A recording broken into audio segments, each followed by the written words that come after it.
Gamergate is here again. The gaslighting has begun again. The press are running scared again. Gamergate is here again. It never.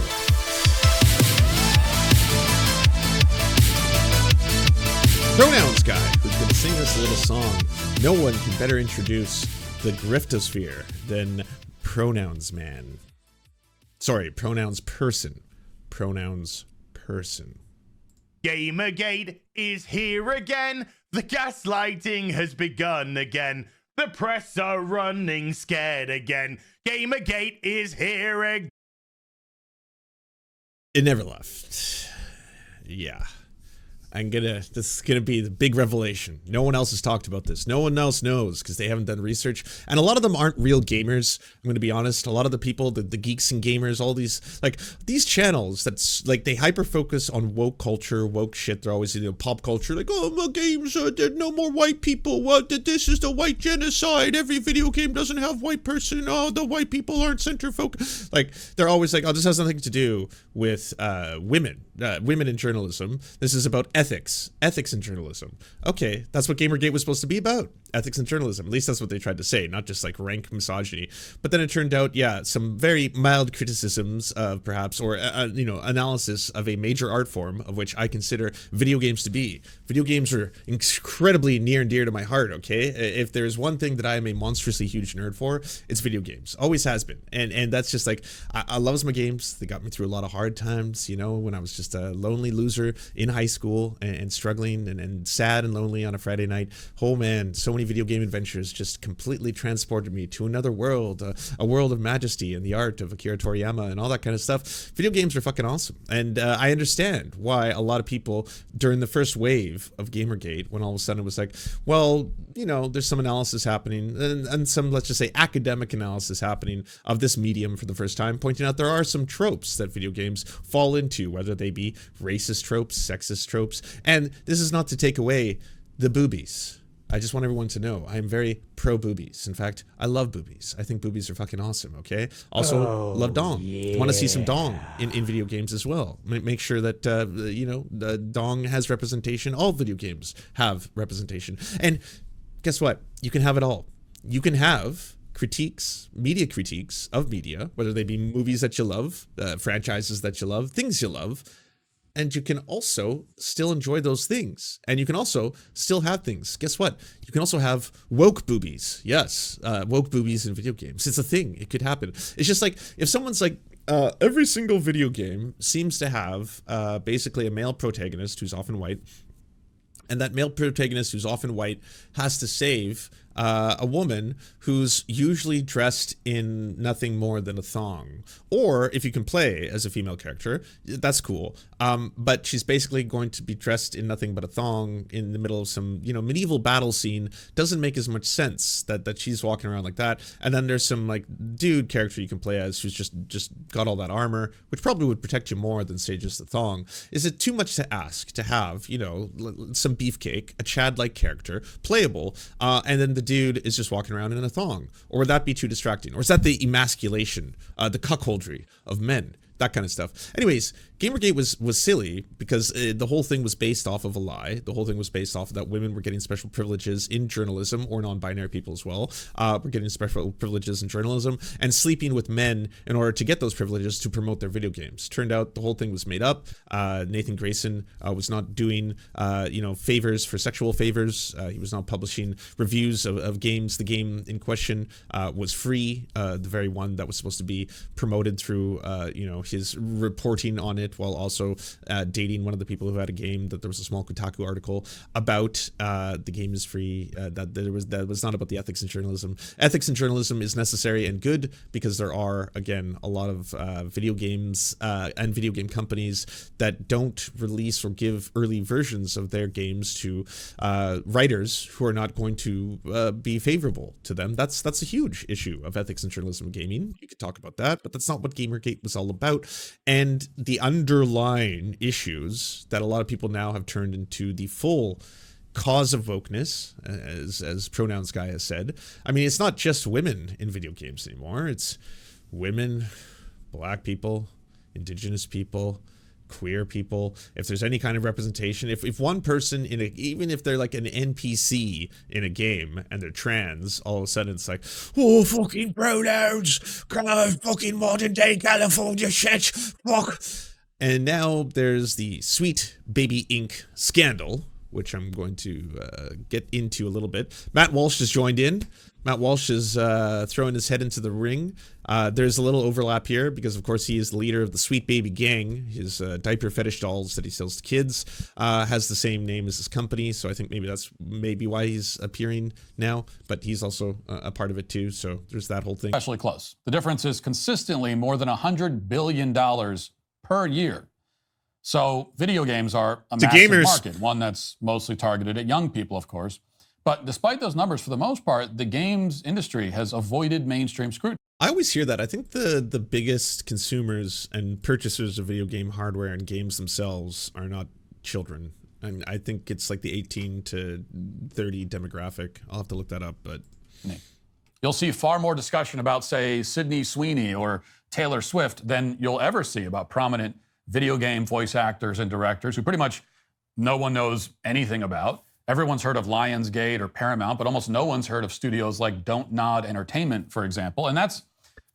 All right, so the highlights of an article on Gamer Statistics reveals... The global video game population is estimated to be about 3.24 billion people. Fucking wild. Ages 18 plus comprise the majority of US gamers, around 76%. It's not even close. The demographic of video gamers is typically around 35 years old. In 2022, femoids, accounted for almost half of the gamer population, around 48. How dare they? It's because of mobile games, all right? And mobile games don't count. It's because of the Sims. They're all playing the Sims because they get to lead their perfect lives. PlayStation demographics, so 41% of PlayStation 4 and 5 owners are women. Fuck! All right, well, that maybe fucks up my whole it's just a mobile games thing. But I'm going to choose to believe it. Because these propagandists mostly work in secret. Even if you homeschool your children, they're not immune to it. You might have heard something about one of the companies behind this indoctrination effort called Sweet Baby Inc. or SBI. All right, let's do some research on Sweet Baby. Sweet Daddy Walsh and the Sweet Baby Gang, Matt Walsh's dirty deal with diapers. Daily Wire podcaster Matt Walsh has positioned himself as the anti-LGBTQ plus public morality police, leading to an effort to boycott Target over false claims of the company promoting tuck-friendly bathing suits for children. So observers might be forgiving for raising their eyebrows at the Daily Wire marketing a plush figure of Walsh clothed only in a diaper, which the website claims is the perfect statement piece for your kids to play with. The Sweet Baby plushie, $25. Silently, and without any explanation, the Daily Wire has removed the Sweet Baby plushie as well as the Sweet Baby scented candles from their store. They have not explained why. They haven't given any press release as to why that happened. It was just, I guess, trying to erase this weird and bizarre moment in history away. The figure labeled as a Sweet Baby plushie costs $25 and is marketed as having limited quantities available. The Daily Wire also sells a Sweet Baby Gang repeat t-shirt on press for $10.49, featuring Walsh's diaper likeness, available for all members of the Sweet Baby Gang. What on earth, you might ask, is the Sweet Baby Gang? The ad copy does not do much to clear up the matter, saying mysteriously, if you haven't heard of the Sweet Baby Gang by now, then you probably don't deserve to. That's from maybe Fight Club, I think. Yeah. A sold-out Sweet Baby Gang patch says somewhat ominous that rule number 1 of Sweet Baby Gang is we don't talk about Sweet Baby Gang. It's Fight Club for pedos. Fight Club for pedos. So naturally, I went looking. The Sweet Baby Gang is what Walsh fans, the same group of people who on October 21st of last year held a rally to end child mutilation in Tennessee, call themselves. Walsh's shows sometimes include a special section for members of the Sweet Baby Gang to write in and ask for advice. According to a separate video, members of the Sweet Baby Gang call Walsh Sweet Daddy, with one fan going as far as to tattoo the phrase and image on their body, and others allegedly responding to a call for an official Sweet Baby Gang anthem with hundreds of submissions. Content warning: the video below features Daily Wire host Michael Knowles saying "Yes, Daddy" to Walsh. Content warning, everybody. It's about to happen. Hundreds of submissions. 5 finalists. 3 judges. 1 winner. This is the Daily Wire search for the official Sweet Baby Gang anthem.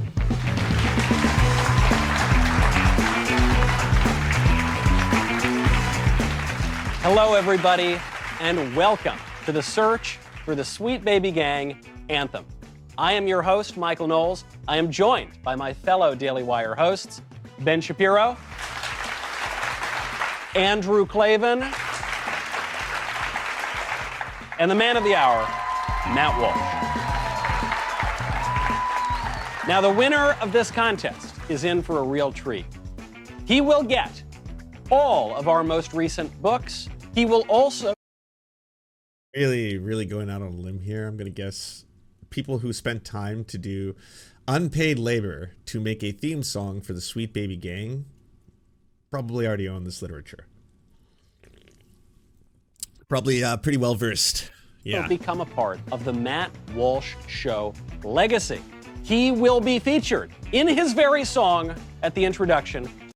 Keep saying he. Did you not get any women taking time out of their day to produce music for Matt Walsh? It was exclusively, well, what is a woman really, right? To the reading the comments section of Matt's show. Now, Matt, I am told that the Sweet Baby Gang has a special name for you. They do. They do. Sweet Daddy Walsh is what they call it. That's my official. I'm sorry. I didn't mean to have to make you all sit through this much cringe. Unfortunately, it's not over. There is more cringe. There is far cringier cringe. Levels of cringe you didn't think humanly possible. Yeah, we the sweet babies, driving liberals crazy. It's the Ben or Michael, knows Candace or Andrew Klavan. Daddy Walsh is our default, he never falters to bring the news and he brings it greatly. Leftists claim he's racy, he's everything phobic. We'll wipe them tears, I'll get my mug and tell you when the show is. You see the beard, you see the king approaches. You hear the babies asking Ben to give Sweet Daddy Walsh a big promotion. So put him up if you're down with the baby gang. Put him up if you're down with the baby gang. Sweet baby gang, sweet baby gang, sweet baby gang, sweet. Doesn't seem normal. That made my baby cry. Understandable. It gets worse, by the way. There's video footage of Matt Walsh basically judging diaper wrestling by adults, one of whom, if you notice in the screenshot, that's a swastika. That's a guy that's a grown adult with a swastika in a diaper and another grown adult in a diaper wrestling each other as Matt Walsh judges. Beyond his use of diaper-clad image for merchandise, Walsh also has an odd history of content involving diapers. One video posted to the YouTube page, the Matt and Crank program, which he co-hosted in early 2010 through 2011, shows the then radio DJ judging a diaper wrestling competition between two adult men whose names are listed as Intern A and Tater. A large tattoo of a swastika is visible on Tater's back at multiple points in the video, in line with Walsh's public identification as a theocratic fascist and jokes about Nazi book burnings early in his career.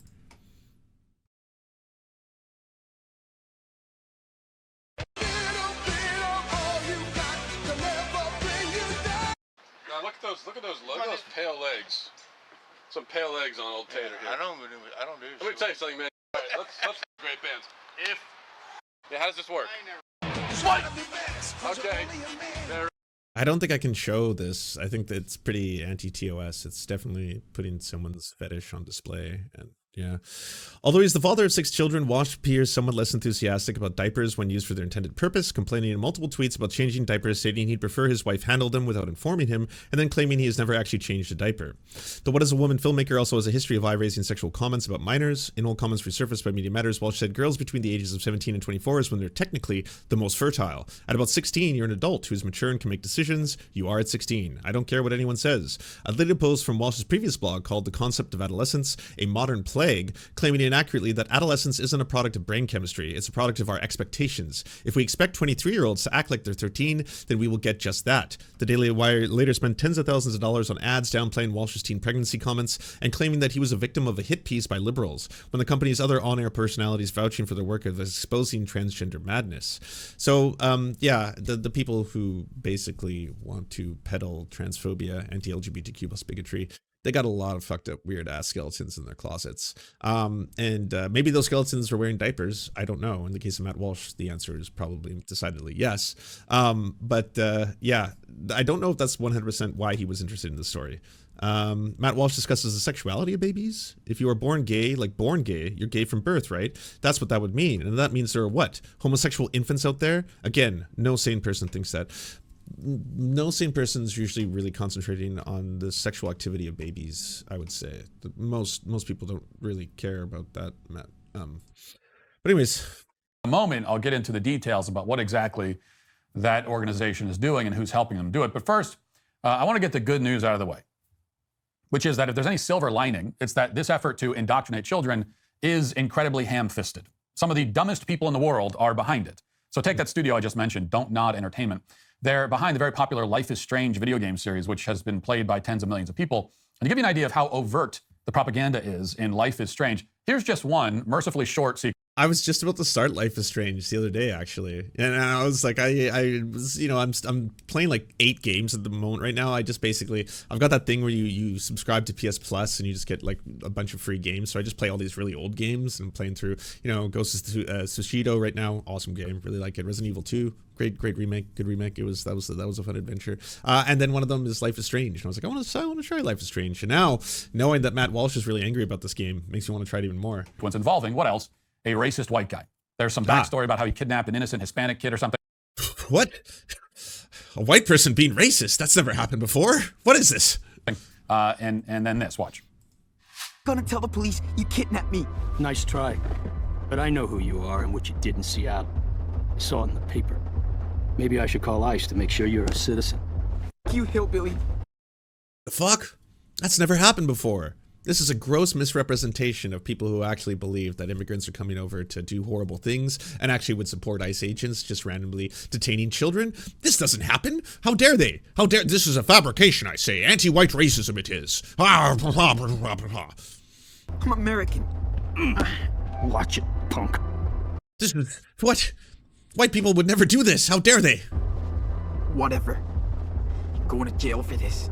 By the way, the only reason this would piss you off is if you are a white supremacist. As if, like, if these are the things that you believe, and then you're like, I don't really agree with this. Why isn't the dude who's saying all the things that I say and think, why is he not a muscle brown Chad? Like, he should be huge. You know, he shouldn't be some weirdo with a neck beard. You know, that's not what we feel and look like. I want better representation, I do. And he should be the hero of the game. And you should be playing as him. And you should be just collecting teenagers off the street and then calling ICE. That's the whole game. You just walk around and you find every Mexican, every Mexican teenager, you detain them, you kick them in the face, and then you call ICE on them. Doesn't matter if they're innocent or not. We'll catch the bad ones in the process. That's what the game should be. I hate this. Pretty sure the local police will vouch for me over a thug like you. Where's my brother? Wish I knew. Little took off. I'll find him. Don't worry. If you touch him... You think I'd hurt a little boy? Guess you didn't have any second thoughts about leading him out into the middle of nowhere, though. That's real safe for a little kid. If he's lucky, he won't end up like his criminal big brother. Just let me go. Please. You're the reason we need to build that wall. You'll tell. Really letting this one play out, and again, it's just really reinforcing the point that, like, why does this offend you, Matt Walsh? Do you see yourself representing? I just don't understand why it's an NPC and not the fucking hero of the story. He's saving America. Why is he the bad guy? Agree with their politics, but the fact remains that for children of a certain age, the propaganda doesn't need to be subtle. All they got to do is present it to children, and So first off, Suicide Squad is not a game for kids. There's ratings on games. Mature rating doesn't get sold to kids. They're not allowed to walk into the game, stop and put down the title, and then walk out with Grand Theft Auto. That is not supposed to happen anyway. They're supposed to ID people if they look underage to be able to buy, again, explicit material for adults in the same way we do that for movies, for example. So there's, yes, a rating system on games. It can be effective. And that's why some anonymous people using the games platform Steam decided to figure out exactly who's putting this garbage in games and why. They found that the company I mentioned earlier called Sweet Baby Inc. I have to say, no relation to the Sweet Baby Gang. I swear off Okay. I did want an official statement, so we got one. any association. I would file a lawsuit for copyright infringement, if not for the fact that I don't have a copyright. And also Sweet Baby Inc. existed first, technically, but never mind that. Anyway, these people on Steam found that Sweet Baby Inc. I mean, if we go back to his diaper fetish obsession, especially for like judging Nazi diaper wrestling, that might have been before the formation of Sweet Baby Inc., the actual video game advisory company. So there could be, Matt might have a win here. He might be able to have some form of litigious action. has contracted with major publishers to push the principles of DEI in video games as aggressively as possible. Sweet Baby Inc., or SBI, worked with the developers of the game I just showed you, Suicide Squad, and They've also had a role in several other major releases recently. On their website, SBI boasts that they're committed to installing principles of diversity into games, and they do it forcibly. In fact, the founder and CEO of SBI, a woman named Kim Belair, recently spoke to game developers and instructed them to threaten their companies unless they comply with Sweet Baby's DEI mandates. Watch. And if you're in development and you are part of like that dominant voice, you're like a cis hetero white dude or just adjacent to that, do not wait until the end to call your consultants. Bring them in at the beginning, and instead of asking them, hey, is this very racist thing we did very racist? Or is this deeply offensive thing we did deeply offensive? Are you hurt by it? Ask them what they want to see. Like, ask them what would thrill them, what would bring them joy. And if you have a team lead, put that request to them very, very early. If you're a creative working in AAA, which I did for many, many years, put this stuff up to your higher-ups. And if they don't see the value in what you're asking for when you ask for consultants, when you ask for research, go have a coffee with your marketing team and just terrify them with the possibility of what's going to happen if they don't give you what you want.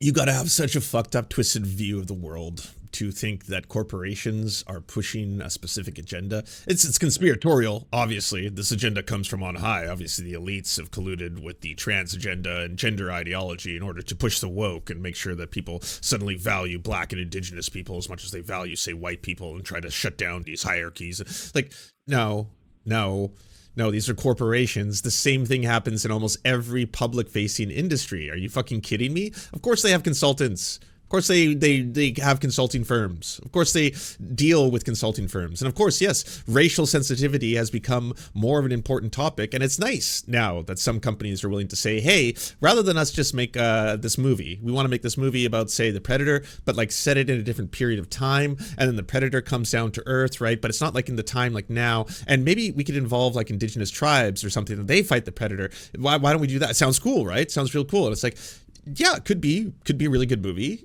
Could also be racist as fuck, depending on how you do it.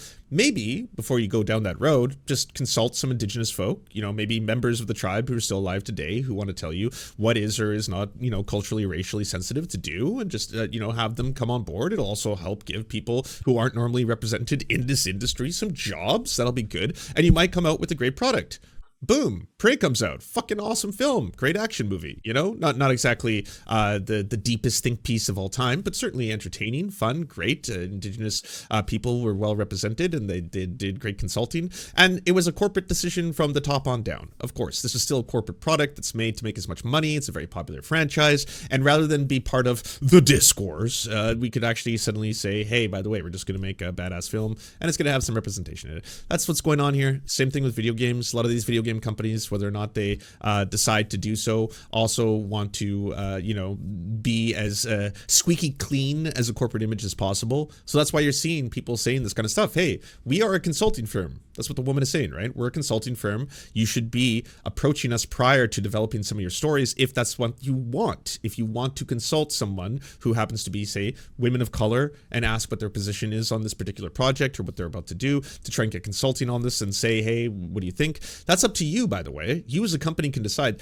This corporation, Sweet Baby Inc., that is now the centerpiece of this massive conspiracy that all the right-wing pop culture people are eating up right now. They're making fun of the fact that like the media is calling it Gamergate too, but they're more than happy to fucking lick up the slop, right? Like every single one of them is just like, oh, I'm going to be putting out video after video after video. Look at this, Sweet Baby Inc. Oh, look at this, Resident Evil 5 remake apparently could be racist. Look at this, look at this, look at this. Like, they love it. The Quarterine has said out loud in a stream that this whole thing, basically the entire pop culture right-wing, like YouTube dominating ecosystem, is a grift, in that they really want things to be outraged about. Because to pretend every single day that the worst thing that could ever happen happened because the Little Mermaid is black, that it gets a little tiring if the event and the occasion isn't as bad as you try to make it out to be. Because you gotta really act like, holy shit, wokeness is back, wokeness destroys everything, wokeness, go woke, go broke. And day in, day out, that's just the same thing. Hey, there's a new Batman, but Batman's not played by a man. Oh, there's a new Spider-Man, but Spider-Man is black in the animated version. But this is Miles Morales, it's not the actual Spider-Man. There's alternate universes. It's the multiverse. It gets tiring. It gets exhausting day in, day out. But man, when The Force Awakens comes along, or dare I say, The Last Jedi, ooh, Oh, yes. Oh, the chuds are eating good. Oh, they're feasting. Look at this. Someone is calling into question the very hierarchy of the entire Star Wars universe. Suddenly, anyone can become a divine Jedi or someone of stature. Doesn't matter if they come from a noble family of Jedis. Doesn't matter if they come from a pure bloodline. It turns out someone who's a garbage trash person, literally the orphan of parents who work at the lower levels of society, they can rise to the ranks of being this incredible savior of humanity. Nope. No. Everyone got really mad at that idea. So we're going to reverse it. And actually, it was the Emperor all along. The Emperor did it. It was the evil Emperor, you see. He's been behind the scenes, and he's like a zombie, and he's actually orchestrating everything, and he's bad, and the end. That's Star Wars. That's the Star Wars story. So let's look at this actual conspiracy for a second here. Or not. Wired. A 2? The accusations began around the release of Spider-Man 2 last October. More came with Alan Wake 2 a hit year later. They were all over the replies to the social media accounts of Sweet Baby Incorporated. Hateful comments, many of which hinged on the idea that the Montreal-based Canada, j'accuse, based narrative development and consulting company was responsible for the wokeification of video games, recalls Kim Belair, the company's CEO. In the months following, the noise only increased. You made this character black, or you added these gay characters, or you ruined the story, Blair said at the comments. It's usually leave the industry, Blair said, or admit there's truth to the wild conspiracy theories about being involved with investment company BlackRock. Sweet Baby is not. Or more succinctly, die. Online, those clamoring for Sweet Baby's demise are calling it Gamergate 2.0, invoking the online harassment campaign that erupted into a culture war decades ago. Gamergate formalized the playbook for online harassment used by hate groups in the far right and inspired figures who would later tap into the outrage and rise all the way to positions of power, such as chief strategist in the White House, Steve Bannon. The two movements do share a handful of similarities: harassment campaigns flooded with falsehoods and accusations bordering on conspiracies, attacks aimed primarily at women and people of color, the idea that video game culture for cis white men is being stolen from them. People want to believe that our work is surgically removing the things that they would have liked. Cringe this line, make this line less racist, she said. That's just not the reality of it. It's no coincidence that the campaign against Sweet Baby is taking place during a contentious election year. Large-scale harassment campaigns like this fuel and are fueled by political events. A political rhetoric heats up ahead of the US presidential election, the kind of online activity to ramp up, and it's more important to understand that these phenomena are interrelated. That's where the whole this is Gamergate 2.0 might become a little bit more of reality, right? It's definitely Gamergate 2.0, and I'll be honest, this is like 20.0 at this point, insofar as there are people who are going to be making lots of money. Oh, the views, they flow. Look at Asmongold and all the topics he talks about this, just blowing up the numbers, all that kind of stuff. And even Asmongold, who's usually on the whole kind of like men's rights, but like, you know, light version, had to issue a correction recently on this. Okay, so apparently... Oh, I think that girl blocked me. Oh, bro, I think she blocked me because I tried to pull it up, it didn't show up. Context. Current narrative designer working on EA's upcoming Black Panther game explains why she wouldn't hire white people on her own indie game studio. Who is your team? Validate has a team of mostly all people of color. We have no white people on our team. I did that because I wanted to create a safe environment. And I know the best way for an environment to be safe is to be around people who are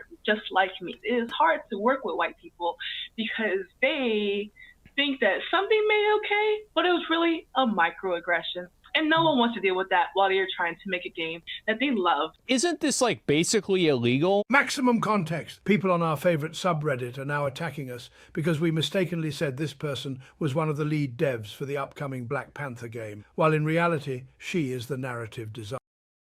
Oopsies. Oopsie doopsie. That's a little odd. Well, you issued a correction. Good for you. You got that. Media Matters reports that platforms like YouTube and 4chan have already become rallying points for users to hope to turn this into the second Gamergate, and their fellows are ready for the second Great War. Elon Musk, the owner of X and one of the richest men in the world, has retweeted the posts claiming Gamergate 2 is underway. While Libs of TikTok, a far-right account that regularly targets LGBTQ+ people, inspiring vicious harassment of individuals and bomb threats against schools and children's hospitals, is currently targeting a former Sweet Baby developer who has since gone on to another studio for speaking about the creative, safe environment for a team of color. Amidst all this, Sweet Baby, a 16-person outfit in an industry of tens of thousands, has become a lightning rod for a new, rapidly growing campaign against the specter of forced diversification. Belair co-founded Sweet Baby in 2018. It's a studio that companies reach out for things like sensitivity readings, or as essentially a writer's room for hire. They make suggestions, offer input, but they're not as attractors would have you believe. Adding or removing characters or storylines and avoid. Control of the project Sweet Baby works on ultimately remains with the companies that pay for its services. I still have a director over me, or a writer, someone else who's going to be able to make that decision. Very few people have that kind of veto power, and certainly does not rest in the hands of hired hands. It is a consulting firm. They are consulting on the games. Although early efforts began on sites notorious harassment hub, QB Farms, last year, much of the misinformation about Sweet Baby and coalesced around Sweet Baby Inc., a stream curation group that bills itself as a tracker for games involved with the company. The group, founded on January 29th, includes a Discord. So they're basically trying to track every single game that they feel has any degree of wokeness, and then point towards whether or not Sweet Baby was involved in it, and then play into a larger conspiracy theory that the whole thing from the top on down is to try and indoctrinate children, which one of the big targets is God of War Ragnarok. I'm just going to quickly, for all the people who are not gamers right now or completely confused at any of this, God of War, the series, I do adore it. I love it. I played every single one of the games into their entirety, completion, even the PSP game. That's right. I played through the PSP game as well. I am a gamer. And the original God of Wars, the trilogy, they're really fun action games. They obviously use Greek mythology to play. That's where the story and the characters all come from. And it's pretty intense. Spoiler warning for the third one, but the story is basically eventually kill all gods. So kill God, kill all the gods, kill everything, destroy everything, and then destroy existence, the universe, and everything until there's nothing but blackness that remains, and the end. And yeah, so that's it, pretty intense. You might say a little toxic masky. In the terms of, this is a man, Kratos, on a revenge mission, who decides to achieve his revenge by killing his own creators, the gods themselves, to destroy everything. And then that's it. And it's fun. It's super fun. If you like action games, you'll have a great time. That's it. They decide to reboot the franchise, change it, both how the game is played. It's now no longer a fixed camera action game. It is now open world. And they decided to add depth. As in depth of character, as in more than just kill God, you know, more than just Nietzsche man. Release Nietzsche man. Here he goes, kill God, and add some complexity. He's now got a son. He now cares deeply about how he's raising his son, because he's trying to raise him in his old ways, his old violent ways, but still not have him make the same mistakes as he does. While at the same time, he starts to reject a lot of the qualities of a son that he considers not to be masculine, perhaps. The fact that he is very in tune with his feelings and emotions, and cares deeply for animals, and cares deeply for the lives of other creatures that they encounter, and decides that he doesn't want to kill every single thing that they encounter, and perhaps use empathy and other things in order to actually perhaps have better outcomes.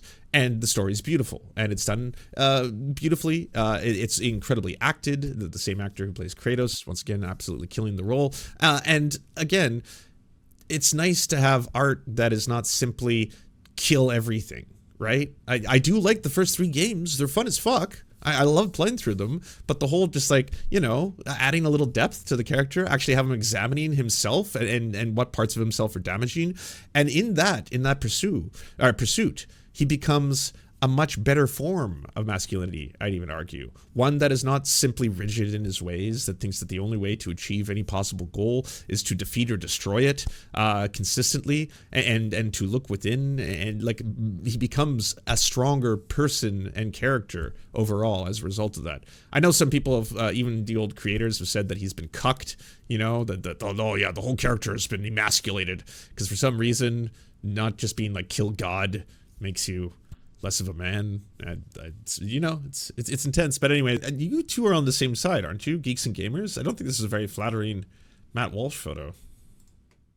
Until he's talked about it. Now, I'm being very sarcastic when I... Nice. Let them fight. Hell yeah. How dare you steal our Tropic Thunder? That's amazing. I say that. He didn't say that per se, but he definitely alluded to the fact that this is a problem that has not been discussed until now. Now it's finally being discussed and people are aware of it. And it's like, that is not the take you should have had. And I'm going to break down exactly why I have a problem with that and what he could have said. I don't have a problem that... Yeah. Let's be clear about what's happening. They're fighting over the credit of a meltdown over a thing that doesn't actually exist. This is Oppression Simulator, But it's my oppression simulator. I'm the one who gets to be oppressed fakely. Like, you fucking snowflakes. How dare you steal my oppression simulator? Matt Walsh is talking about a very serious problem that has been going on for a long time.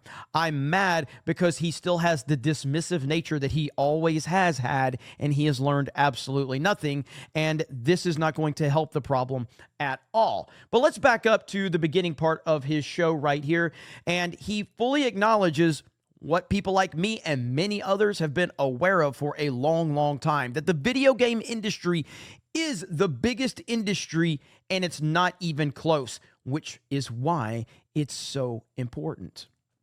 So here's a statistic that... Yeah, so we already listened to him. Absolutely. That clip up here in just a minute, but you have to understand, like, all of this is happening for multiple reasons right now. We are in an election season.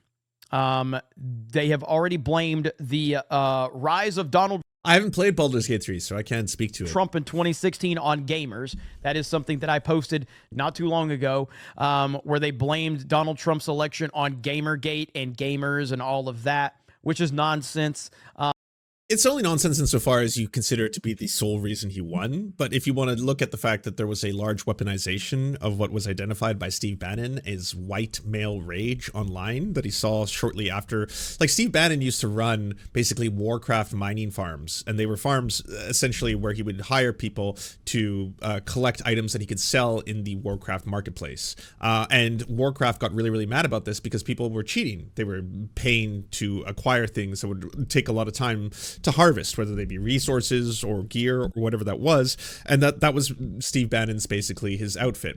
And so those gamers rose up and they basically made such a huge deal out of it that they actually got the massive corporation to reverse its stance and not allow for gold farming and other stuff like that to take place, or at least try to curb it, to listen to their own audiences. And by witnessing this, Steve Bannon saw the power of this collective outrage and decided, how can I harness this? And he's the one who started steering the same people who were mad, say, about Gamergate, who were mad about, you know, women complaining about video games, trying to, you know, say that video games are sexist, or try to say that people who enjoy video games are racist or sexist, and the backlash that came from that, and a whole bunch of mostly young white men who were very, very upset and making all this shit online and harassing and stalking and doing all this kind of stuff in really large numbers. He realized that we could utilize this kind of stuff, especially to help Donald Trump, and that's where a lot of the crossover between that movement and, say, the alt-right and the Pepe magic started coming in. I know it sounds like deep internet lore, but it did play a role. To say that it single-handedly won the election is ridiculous, because at the end of the day, I think a lot of Democrats love to just be able to blame everything on one thing rather than looking within, rather than being like, hey, was Hillary Clinton essentially a really bad candidate who alienated a large part of her base, especially, like, you know, working Americans as well as a lot of Americans in swing states? Did she ignore Muslim and Arab voters? Did she, like, yes, a lot of that played a massive role as well. There's a lot of things that obviously went down. The amount of harassment we've had recently due to this Gamergate 2 is not surprising. This is the best part. Gamers thought that the industry revolved around them, and their comforts are now realizing it doesn't. Gamers thought that the gaming industry revolved around them. Oh my God, it's so hard to listen to this. We call it, right, going to end racism. What you do is ignore the people that are blatantly and obviously like that. And you just let them exist in their little bitty bubble, and they can continue to be however they want to be, and no one's going to get. Okay, so this apparently has reached the zenith with a new IGN article. I just want to quickly see. Together, kind of. Because yes, Elon Musk is jumping headfirst into all of this. The way games. Also, is James Lindsay, friend of Nexium cult member of the underage pedophile cult. Gamergate 2 is underway. Former game executives, developers of Blizzard, and Elon Musk quote tweeted this, by the way. The way games are funded, you don't use your own money. Even EA, its games are hugely expensive to make the way upwards of, you know, $250, sometimes $600 million. As for certain live games, it's incredible how expensive they are, and your CFO is your best friend. You're counting on your CFO to get tax breaks to get you to put studios in regions which are financially favorable and will borrow the cheap money you will get for the cheap money to do it. Even EA does this. I worked in EA. We were putting together a deal where they were talking about bailout money from banks in the last financial crisis we had. Because these companies are all operating under capitalism to be and maximize profits to be as profitable as possible, to maximize their profits. They have found a lot of ways to do this. The fact that the mobile game industry makes up such a monstrously huge percentage of video games should tell you everything, because so much of the actual economic systems and the way they work for mobile games, they're distinctly about getting gamers as addicted as possible to their, economies. Buy in. This game is free to play. Download it for free. Sweet, free video game. If you want to progress past the 3rd level or actually be effective at playing this game, you're going to have to buy some upgrades. You're going to have to start putting your credit card in and start using a little bit of our economy, and that's actually highly addictive. Now, not everyone, in fact, a very small percentage of people actually do that, but those who do spend fuck tons of money. So if we have, say, 10 million downloads and only 10% of that are people who are actually spending money on it, that is a fuck ton of money of people who are going to spend on our entire, video game system. And that is emulated in mainstream AAA games now too. They will have a huge title. Again, Mortal Kombat's a great example. You buy it, you don't get the full game. You got to spend money on the in-game economy to be able to unlock characters, unlock costumes, unlock fatalities. You may think you have the full game, but then there's going to be all these expansion packs that come out. There's going to be a second part to the story. You want that, don't you? Well, that's going to cost money, of course, because our development team is going to be working on this as you buy and spend money on it. So it's just continuously feeding into itself, Hey, good to see Letterhack. Everyone check out Letterhack's channel. It's the same thing as the lap dance economy. Yes, they're one and the same. Finally, the whole outrage has moved over to IGN, where they're going after IGN for this article. Resident Evil 5 simply can't be remade, at least not to the standards of Capcom's best work, so the answer is not to remake, but to rewrite. I'm just going to end on this one because I'm also a massive fan of Resident Evil. So I want to tell you all a little bit about what's going on here and why they're so mad at IGN. And IGN, their hatred of what they said in this article was so big that IGN had to lock the replies because it was filling up with just too many of these fucking groiper ass Nazis who are just like, fuck you, racist, you hate white people, fuck you, blah, blah, blah, give us the game where we shoot black people. Resident Evil 5 comes right after Resident Evil 4. Resident Evil 4 was this kind of amazing, revolutionary new take for, I think it released on GameCube first, but it was it's typical Resident Evil story. At least it starts out as one where it's kind of like, I'm not sure if these are zombies or just a whole bunch of people in Spain who are acting kind of wild. And then it starts to add a lot of elements that were a little bit more gothic and stuff that weren't in the other Resident Evil games, which were kind of more about like, pseudo-scientific evil corporations and how the Umbrella Corporation is actually secretly trying to do all these kind of genetic manipulation. Now all of a sudden we had cults and we had cult members and that kind of stuff. And anyways, it was a great game. One of my favorite games. Resident Evil 4, awesome. Resident Evil 5 comes out and it's just an action-packed mess. The whole idea behind it was to take kind of like, the perspective and the mechanics of Resident Evil 4, but make them way more action-packed and make it cooperative so that two people can play it together and you can play on the internets and you can beat this whole game. But it was really more of an action game than it was like a scary or horror game.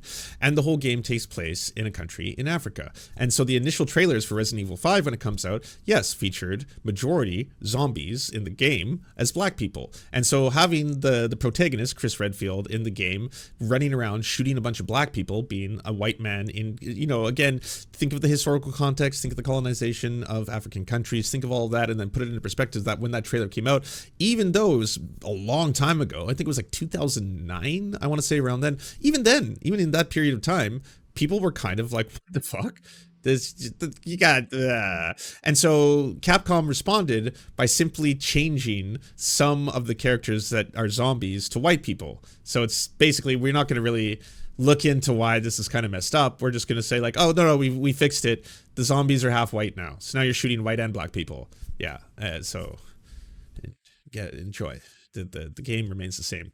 Now, I'm not saying that there isn't a way to properly do Resident Evil 5. You could reimagine the whole thing. You could make, and this is like, again, they pull up this chart because it's like, SJWs will never be happy.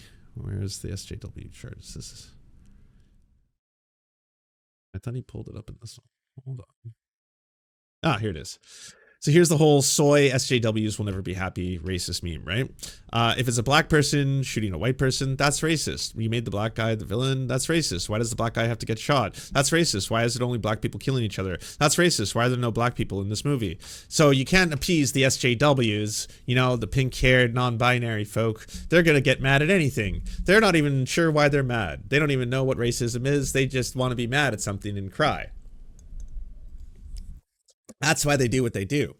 If you wanted to tell the story, takes place, and you don't have to use an actual country in Africa if you want to just add a degree of separation to say this is a fiction, but it's based a little bit on some historical precedents. You could do a story in which, hey, based on, say, a colonial country, make it France. You don't even have to make it America. Make it France. France and their history of colonization has reduced a country to extreme poverty as they extract their resources, and also they are experimenting on the local population. Again, this has historical precedents. While experimenting on the local population, they have actually released some kind of a virus that is turning the local population into zombies. Now, a detective who happens to be a local detective for the area, you can make the protagonist black, don't worry, we're going to be fine. There's a lot of other white protagonists, is trying to uncover this, and in so doing uncovers a plot of the history of colonization of France in this region, and then seeks to destroy it. And then once you beat the game, you effectively colonize France, burn it to the ground, and then set up a new country in its place, and the game then ends, and then that's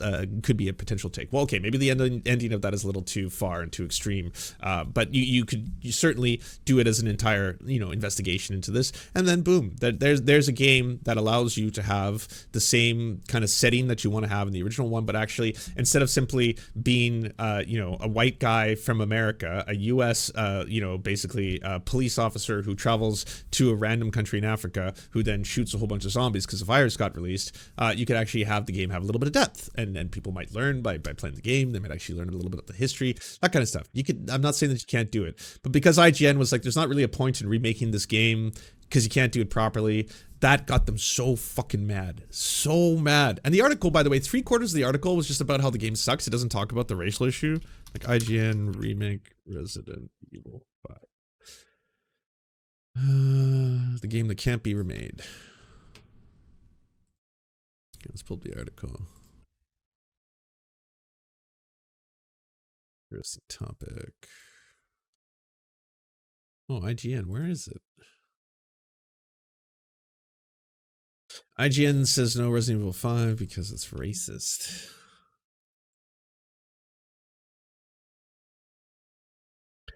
No thanks.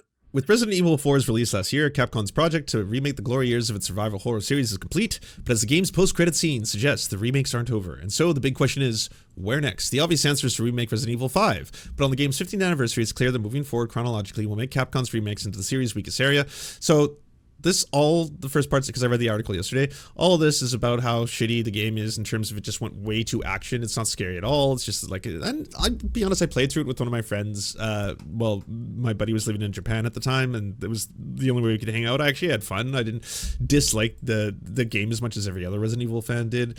But certainly, yeah, there's a lot to be said about how, problematic it was. And so it's all the way over till here. This is literally near the end of the article where they bring up the issue of race. Set in a fictional West African country, Resident Evil's 5 primary antagonists are black people. Yes, technically, the Ouroboros virus is that protagonist Chris Redfield is fighting, but the parasite's host is depicted as a nation of mobs and primitives who are violent even before their infection. Intentionally or not, Resident Evil 5 positions Africa as the, quote, dark continent, an uncivilized world harboring a diseased population that needs gunning down via Western intervention in the name of global security. This insensitive treatment of people of color has hotly debated even as Resident Evil 5's debut trailer, with writers Chesnege Kroll and Stefan Totilo pointing out the game's uncomfortable post-colonial imagery. The arguments and think pieces continued well into the game's window, with IGN and the own former editor-in-chief, Hilary Goldstein, having wrestled with the subject, but that was 2009. Oh, I was right. A time when race was apparently a debate rather than a reality. In 2020, the post-Black Lives Matter world, there's only one acceptable response to a white man shooting waves of Africans for an entire video game. No. Remakes may have to redefine their source material, but that can only make so many changes before you make it not a remake at all, but an entirely new game. You could do that. You could reimagine it, reinvent it, recraft the entire story, and make a focus be on perhaps the detrimental negative effect of a post-colonial situation in which corporations are extracting natural resources of a country for their own benefit at the expense of the local population. You could. I don't see it being done by Capcom properly, if I'm being honest. I mean, like, yeah, the opportunity is yours, but seeing already how people are getting mad at someone even criticizing the concept They won't. I'm pretty sure they might just skip over Resident Evil 5. And, you know, Resident Evil 6, which is probably the worst Resident Evil game of all time, because it's so action. It's like 5 or 6, or maybe it's 3. I can't remember. I couldn't finish it. I was just so bored. But it's like 3 major action stories all happening simultaneously, but so much. I think